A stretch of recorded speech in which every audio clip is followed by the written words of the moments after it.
दोस्तों नमस्कार। आपके अपने चैनल घटना चक्र नॉलेज पर आप सभी लोगों का बहुत बहुत स्वागत है। आधुनिक भारत की इस क्लास में जिसमें हम घटना चक्र पूर्वावलोकन के पिछले वर्षों में पूछे हुए प्रश्नों पर चर्चा करते हैं। और आज का टॉपिक है हमारा खिलाफत आंदोलन और कांग्रेस का लाहौर अधिवेशन। तो देखेंगे यहाँ पर हम 40 MCQ जो ऑल एग्ज़ाम इम्पोर्टेंट हैं। तो चलते हैं, शुरुआत करेंगे पहले प्रश्न से। और टॉपिक हमारा जैसा कि अभी हमने बताया खिलाफत आंदोलन। तो इनको थोड़ा सा साइज को मोटा करेंगे हम।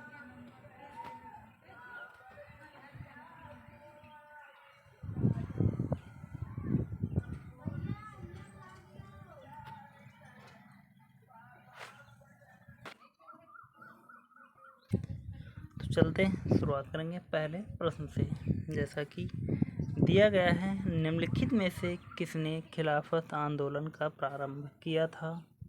नीचे दिए गए कोड से सही उत्तर का चयन कीजिए।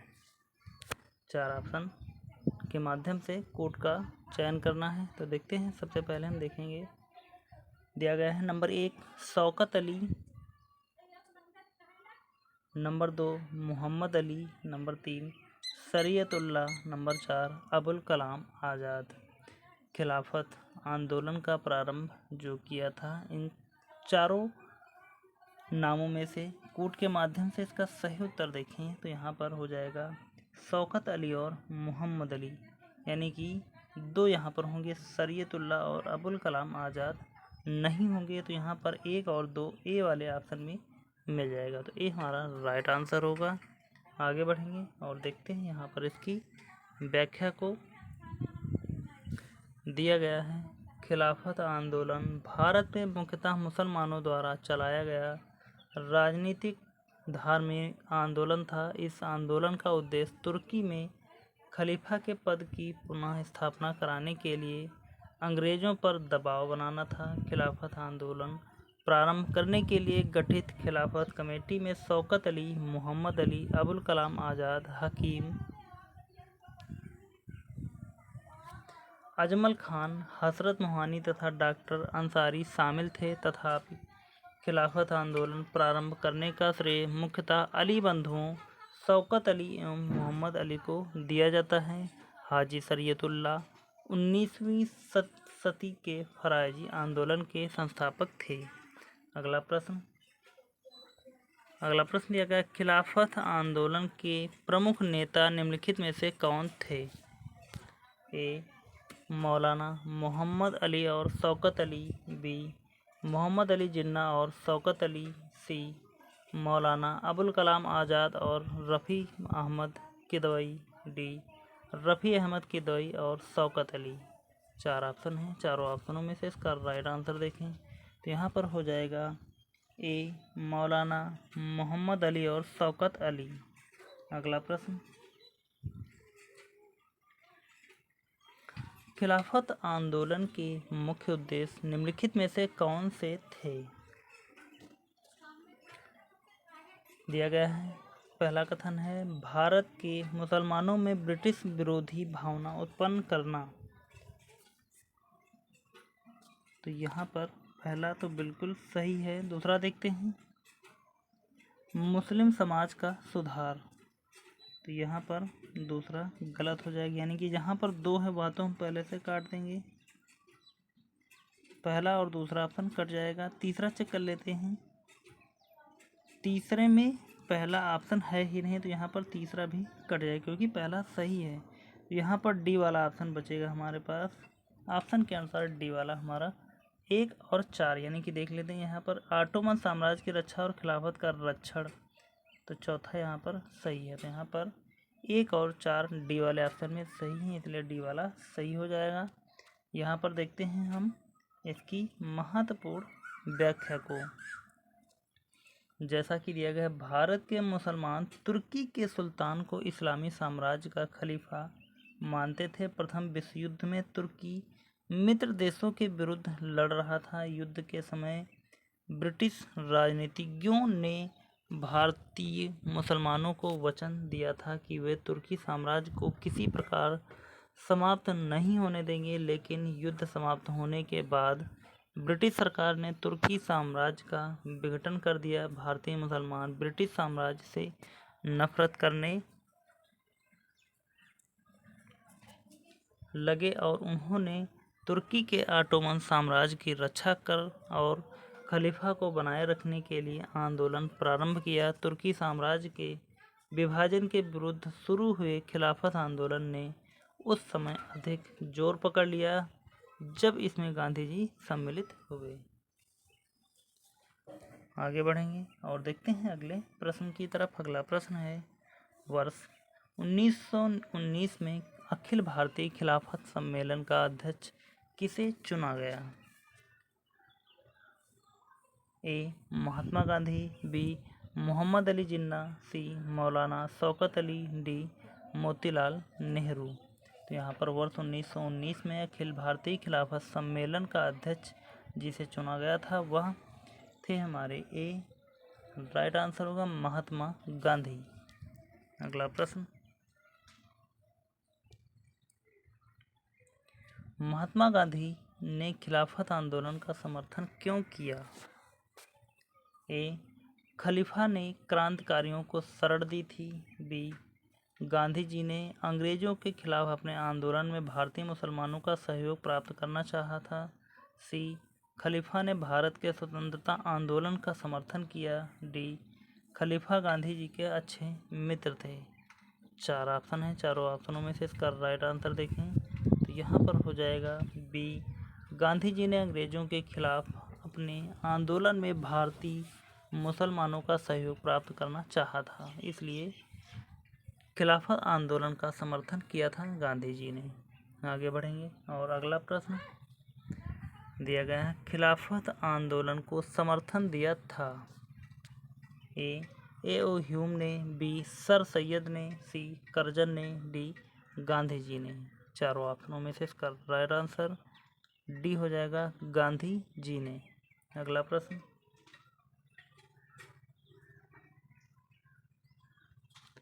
अगला प्रश्न है, किसने खिलाफत आंदोलन को हिंदुओं और मुसलमानों की एकता के एक ऐसे अवसर के रूप में देखा जो 100 वर्ष भी पुनः प्रस्तुत नहीं होगा? Option A. अली बंधु, B. Abul Kalam Azad, C. Mahatma Gandhi, D. Khan Abdul Ghaffar Khan. चारों ऑप्शनों में से इसका राइट आंसर महात्मा गांधी। अगला प्रश्न, निम्नलिखित में से किस एक ने खिलाफत आंदोलन के दौरान हाजी उल मुल्क की पदवी त्याग दी थी? ए. मौलाना अबुल कलाम आज़ाद, बी. मोहम्मद अली, सी. शौकत अली, डी. हकीम अजमल खां। इनमें से जिसने हाजी उल मुल्क की पदवी त्याग दी थी खिलाफत आंदोलन के दौरान, वह व्यक्ति जो थे उनका नाम था हकीम अजमल खां। अगला प्रश्न,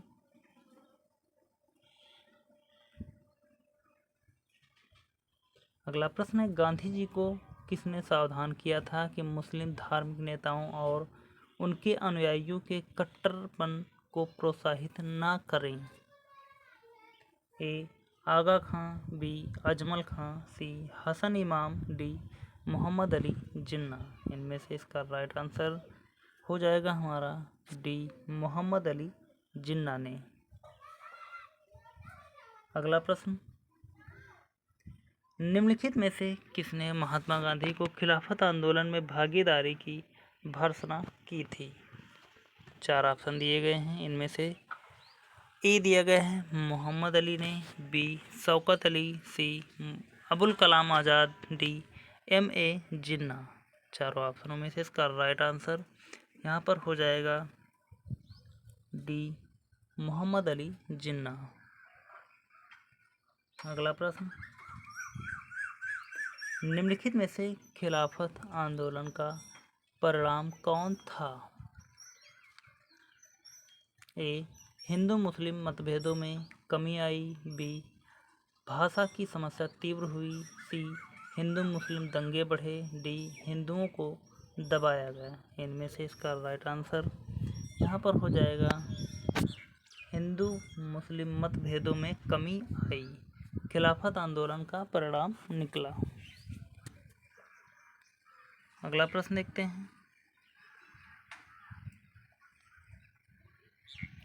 वह व्यक्ति जिसने 4 अप्रैल 1919 को दिल्ली की जामा मस्जिद के प्रवचन मंच से हिंदू मुस्लिम एकता पर भाषण दिया था, वे थे ए. महात्मा गांधी, बी. महामना मालवीय, सी. लाला लाजपत राय, डी. स्वामी श्रद्धानंद।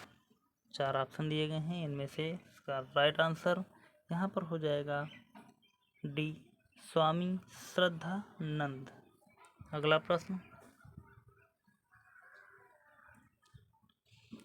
प्रश्न दिया गया, कांग्रेस ने खिलाफत आंदोलन का समर्थन किया मुख्यतः। 4 कथन है और कूट के माध्यम से इसका सही उत्तर बताना था या बताना है। तो देखेंगे हम इसके सही उत्तर को। जैसा कि दिया गया, पहला कह रहा है खलीफा की पुनः स्थापना के लिए, तो बिल्कुल सही हो जाएगा। नंबर 2, खलीफा को हटाने के लिए, तो यह दूसरा गलत है, यानी कि एक सही है दूसरा गलत है, तो 2 जहाँ पर है उसको हम पहले ही काट देंगे। आगे चेक करेंगे हम। अगला दिया है मुसलमानों की सहानुभूति प्राप्त करने के लिए, तो यहाँ पर तीसरा भी बिल्कुल सही है, यानी कि 1 और 3 सही हैं और सिर्फ यहाँ पर 2 ही सही हो सकते हैं ऑप्शन के अनुसार अगर देखें तो यहाँ पर ए वाला राइट आंसर हो जाएगा। चौथा क्या दिया है, कांग्रेस में जिन्ना को हाशिए पर लाने के लिए, तो यहाँ चौथा गलत है। 4 जब गलत है तो यह हमारे 2 ऑप्शन इस प्रकार कट जाएंगे। आगे बढ़ेंगे अगले प्रश्न की तरफ। अगला प्रश्न दिया गया है, निम्नलिखित में से किस भारतीय नेता ने खिलाफत आंदोलन का समर्थन नहीं किया था। ए. जवाहरलाल नेहरू, बी. मदन मोहन मालवीय, सी. मोहम्मद अली, डी. स्वामी श्रद्धानंद। इन 4 ऑप्शनों में से इसका राइट आंसर कि वह भारतीय नेता ने खिलाफत आंदोलन का समर्थन नहीं किया था, वह थे मदन मोहन मालवीय। बी वाला राइट आंसर होगा। आगे बढ़ जाएंगे, अगला प्रश्न देखते हैं। 15 वर्ष 1920 की खिलाफत कमेटी की सभा जिसने गांधी को असहयोग आंदोलन के नेतृत्व को संभालने का अनुरोध किया था, वह किस शहर में हुई थी। ए. लखनऊ, बी. लाहौर, सी. इलाहाबाद, डी. कराची। 4 ऑप्शन, इसका राइट आंसर देखें तो हो जाएगा सी. इलाहाबाद। अगला प्रश्न,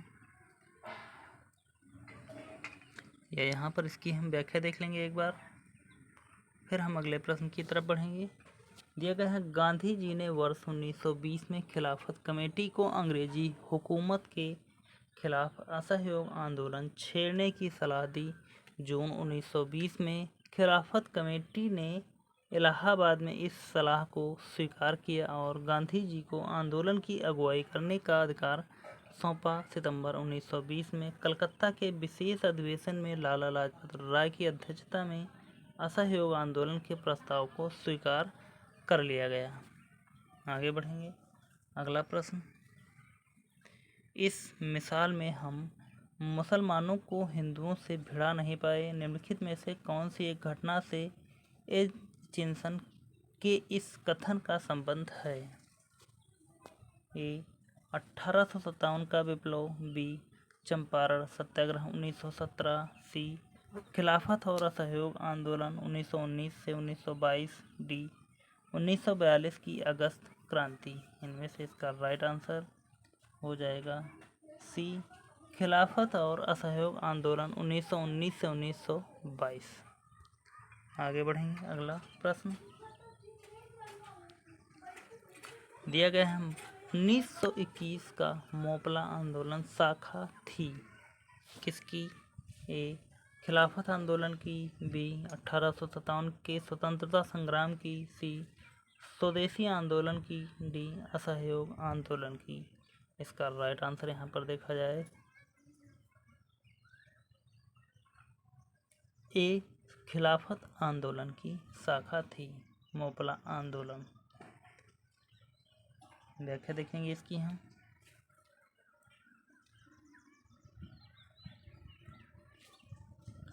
दिया गया है केरल प्रांत के मालाबार जिले के मोपला काश्तकारों के आंदोलन मुख्यतः लगान एवं बेदखली को लेकर थे।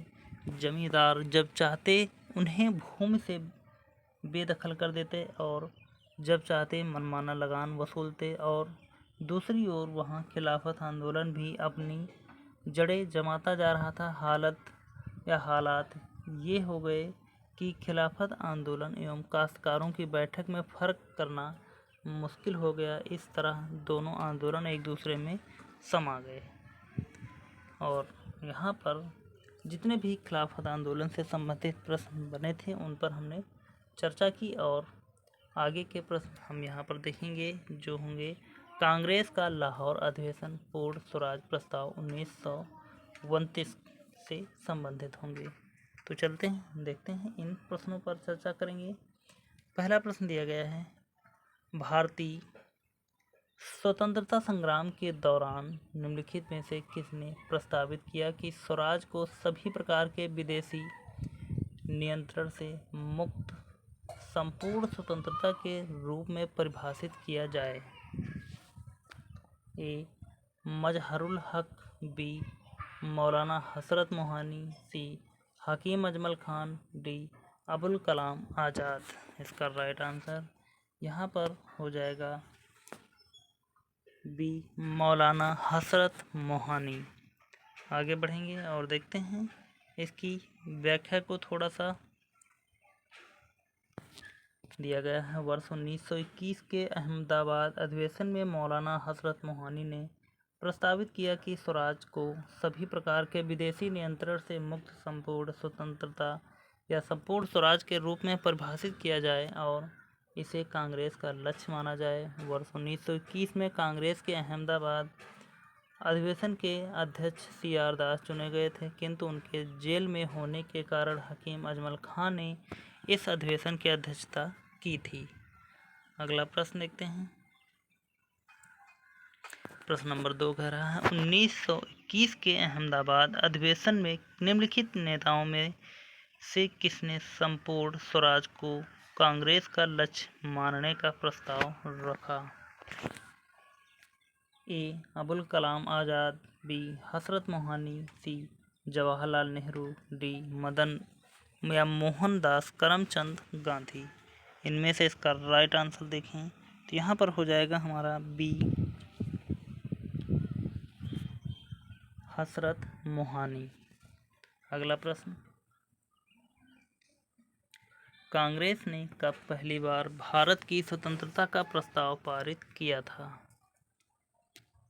ए 1929, बी 1915, सी 1942, डी 1935। इन चारों ऑप्शनों में से इसका राइट आंसर देखें तो यहाँ पर हो जाएगा हमारा ए ऑप्शन राइट होगा 1929। आगे बढ़ते हैं और देखते हैं अगले प्रश्न की तरफ। यहाँ पर हम देखेंगे इसकी महत्वपूर्ण व्याख्या को। दिया गया है कांग्रेस के कलकत्ता अधिवेशन में 1928 में ब्रिटिश सरकार को यह अल्टीमेटम दिया गया कि वह 1 वर्ष में नेहरू रिपोर्ट स्वीकार कर ले या कांग्रेस द्वारा प्रारंभ किए जाने वाले जन आंदोलन का सामना करे। निर्धारित समय सीमा में सरकार द्वारा कोई निश्चित उत्तर न मिलने की स्थिति में दिसंबर 1929 में पंडित जवाहरलाल नेहरू की अध्यक्षता में कांग्रेस का ऐतिहासिक लाहौर अधिवेशन हुआ, जिसमें संबंधित प्रस्ताव पारित होने के बाद पंडित जवाहरलाल नेहरू ने पूर्ण स्वराज का लक्ष्य घोषित किया। जैसे ही 31 दिसंबर 1929 को मध्य रात का घंटा बजा, कांग्रेस का अध्यक्ष पंडित जवाहरलाल नेहरू ने लाहौर में रावी नदी के तट पर भारतीय स्वतंत्रता का झंडा तिरंगा फहराया। कांग्रेस कार्य समिति द्वारा 2 जनवरी 1930 को अपनी बैठक में यह निर्णय लिया गया कि 26 जनवरी 1930 का दिन पूर्ण स्वराज दिवस के रूप में मनाया जाएगा तथा 26 जनवरी को प्रत्येक वर्ष पूर्ण स्वाधीनता दिवस के रूप में मनाया जाएगा। आगे बढ़ते हैं, अगला प्रश्न देखते हैं। अगला प्रश्न है 1947 से पहले 26 जनवरी को कहा जाता था।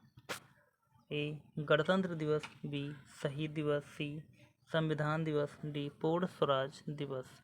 इन चारों ऑप्शनों में से इसका राइट आंसर डी हो जाएगा, पूर्ण स्वराज दिवस 1947 से पहले 26 जनवरी को कहा जाता था।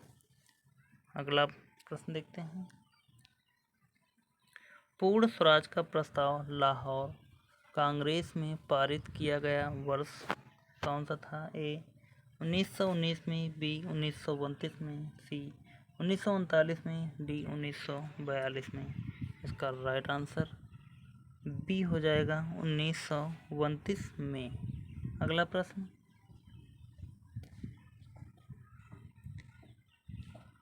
भारतीय राष्ट्रीय कांग्रेस द्वारा किस दिन को पूर्ण स्वराज घोषित किया गया था? ए 26/1/1930, बी 15/8/1947, सी 30/1/1948, डी 31/12/1950। ई उपर्युक्त में से कोई नहीं। इसका राइट आंसर यहाँ पर हो जाएगा हमारा बी 15/8/1947 को। सॉरी, यहाँ पर यह गलत है, 15/8/1947 नहीं होगा, यहाँ पर ए वाला राइट आंसर होगा, तो इसको हम मिटा देंगे एक बार।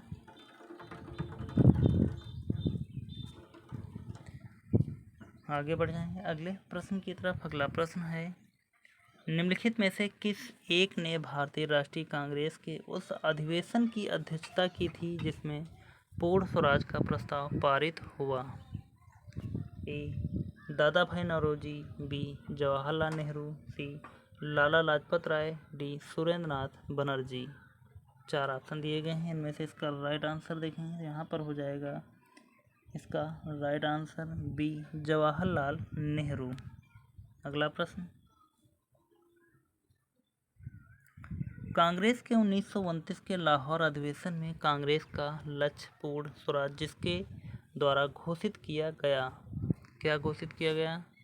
ए महात्मा गांधी, बी मोतीलाल नेहरू, सी जवाहरलाल नेहरू, डी सुभाष चंद्र बोस। इसका राइट आंसर सी हो जाएगा, जवाहरलाल नेहरू। अगला प्रश्न, है 31 दिसंबर 1929 को अर्धरात्रि में भारतीय राष्ट्रध्वज को किसने फहराया था? ए मोतीलाल नेहरू, बी डॉक्टर राजेंद्र प्रसाद, सी महात्मा गांधी, डी जवाहरलाल नेहरू।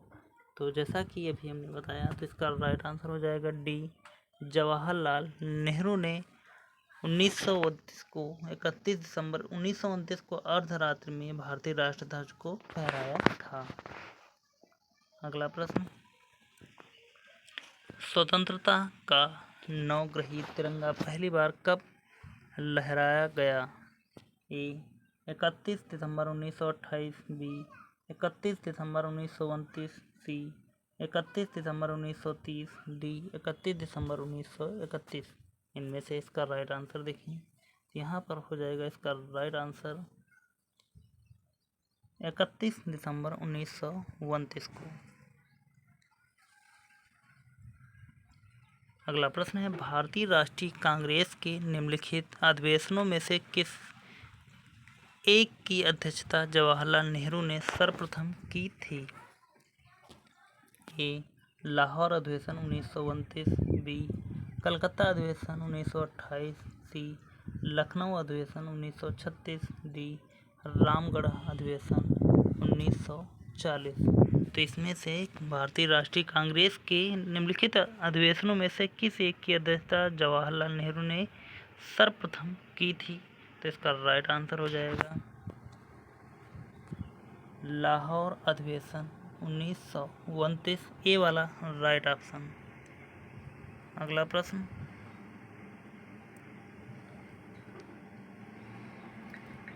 दिया गया है, भारतीय राष्ट्रीय कांग्रेस का लाहौर अधिवेशन 1929 इतिहास में इसलिए बहुत प्रसिद्ध है क्योंकि नंबर 1, कांग्रेस ने पूर्ण स्वराज की मांग का एक संकल्प पारित किया। तो यहाँ पर ये वाला कथन तो बिल्कुल सही है। आगे चेक कर लेते हैं। दूसरा दिया गया है, इस अधिवेशन में उग्रवादियों एवं उदारवादियों के बीच झगड़े को सुलझा लिया गया था। तो दूसरा गलत है, यानी कि दूसरा जहाँ पर है वहाँ तो हम कट कर देंगे। उपरोक्त में से कोई नहीं, यह गलत है क्योंकि ए वाला तो सही है। आगे चेक कर लेते हैं। तीसरा दिया गया है, इस अधिवेशन में 2 राष्ट्रों की मांग के सिद्धांत को अस्वीकार करते हुए एक संकल्प पारित किया गया। तो यह भी गलत है, यानी कि ए वाला सही है। तो यहाँ पर केवल एक ए ऑप्शन में मिल जाएगा। आगे बढ़ेंगे और देखते हैं इसकी महत्वपूर्ण व्याख्या को। दिया गया है, जवाहरलाल नेहरू की अध्यक्षता में वर्ष 1929 में लाहौर के रावी नदी के तट पर कांग्रेस का वार्षिक अधिवेशन आयोजित किया गया। इस अधिवेशन में ऐतिहासिक पूर्ण स्वराज की मांग का संकल्प पारित किया गया और वर्ष 1930 की 26 जनवरी को प्रथम स्वाधीनता दिवस मनाया गया था तथा उस वर्ष से प्रतिवर्ष 26 जनवरी को स्वाधीनता दिवस मनाया जाने लगा। आगे बढ़ते हैं, अगला प्रश्न देखते हैं। अगला प्रश्न है, स्वतंत्रता आंदोलन के इतिहास में भारतीय राष्ट्रीय कांग्रेस का 1929 का अधिवेशन इसलिए महत्वपूर्ण है क्योंकि इस अधिवेशन में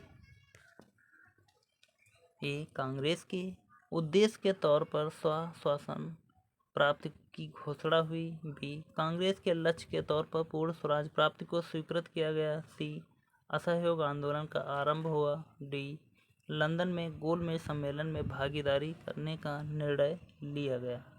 तो इसमें से इसका राइट आंसर यहाँ पर सिर्फ बी होगा, कांग्रेस के लक्ष्य के तौर पर पूर्ण स्वराज प्राप्ति को स्वीकार किया गया। अगला प्रश्न दिया गया है, निम्नलिखित भारतीय राष्ट्रीय कांग्रेस के अधिवेशनों में से किसमें कांग्रेस का लक्ष्य पूर्ण स्वराज घोषित किया गया? ए, लाहौर। बी, कराची। सी, दिल्ली। डी, बम्बई। इनमें से इसका राइट आंसर हो जाएगा हमारा ए, लाहौर अधिवेशन जिसे बोलते हैं। अगला प्रश्न यह है, कांग्रेस ने पूर्ण स्वराज की घोषणा सबसे पहले कहाँ की? ए, लाहौर। बी, अमृतसर। सी, लखनऊ। डी, त्रिपुरा। इनमें से इसका राइट आंसर ए होगा, लाहौर में, जो लाहौर अधिवेशन के नाम से जाना जाता है। अगला प्रश्न, भारतीय राष्ट्रीय कांग्रेस के लाहौर अधिवेशन 1929 के अध्यक्ष थे, कौन थे? ए, अबुल कलाम आज़ाद। बी, जवाहरलाल नेहरू। सी, राजेंद्र प्रसाद। डी, सुभाष चंद्र बोस। इनमें से इसका राइट आंसर यहाँ पर हो जाएगा बी, जवाहरलाल नेहरू। आगे बढ़ते हैं और देखते हैं अगला प्रश्न, पूर्ण स्वराज संकल्प को भारतीय राष्ट्रीय कांग्रेस के लाहौर अधिवेशन में किसने प्रस्तुत किया था? ए, बीजी तिलक। बी, जे.एल. नेहरू। सी, M.K. गांधी। डी, सरदार पटेल ने। इनमें से इसका राइट आंसर यहाँ पर हो जाएगा बी, जे.एल. नेहरू ने। आगे बढ़ते हैं और देखते हैं इसकी महत्वपूर्ण व्याख्या को। दिया गया है, पूर्ण स्वराज के संकल्प को भारतीय राष्ट्रीय कांग्रेस के लाहौर अधिवेशन में जवाहरलाल नेहरू द्वारा तैयार और प्रस्तुत किया गया था। इस अधिवेशन में अपने अध्यक्षीय भाषण में बोलते हुए उन्होंने कहा था कि आज हमारा सिर्फ एक लक्ष्य है, स्वाधीनता का लक्ष्य। हमारे लिए स्वाधीनता, पूर्ण स्वतंत्रता ध्येतव्य हो कि इसी लाहौर अधिवेशन में नेहरू समिति की रिपोर्ट को निरस्त घोषित कर दिया गया, जिसमें केवल डोमिनियन स्टेट की मांग की गई थी। तो यहाँ पर आज की जो 2 टॉपिक थे उनमें से महत्वपूर्ण जो 38 से 40 क्वेश्चन थे। उन सभी क्वेश्चनों पर यहाँ पर हमने चर्चा की। उम्मीद करता हूँ कि आप सभी लोगों ने इस क्लास को शुरू से लेकर अंत तक देखा होगा और यह क्लास आपको कैसी लगी है आप हमें कमेंट के माध्यम से ज़रूर बताएं। और यह क्लास यदि अच्छी लगी तो प्लीज़ सभी लोग लाइक करें, चैनल को सब्सक्राइब करें और इस क्लास को ज़्यादा से ज़्यादा लोगों तक शेयर करें। और यदि पिछली क्लासों को आपने नहीं देखा है तो चैनल पर जाकर इसकी प्लेलिस्ट बनी हुई है, वहाँ से इसकी पिछली क्लासों को आप देख सकते हैं और अपनी तैयारी को मजबूत कर सकते हैं। इसके अतिरिक्त अन्य क्लासें जो रेलवे एनटीपीसी या रेलवे ग्रुप डी के लिए जो घटना चक्र पूर्वावलोकन की बुक है उसकी साइंस हमने तीनों सब्जेक्ट पढ़ा दिए हैं और सारी क्लासें पढ़ी हुई हैं प्लेलिस्ट के माध्यम से, उनको भी आप एक बार देख सकते हैं। तो चलते हैं, मिलेंगे अगली क्लास में। तब तक के लिए धन्यवाद। जय हिंद। आपका समय शुभ हो।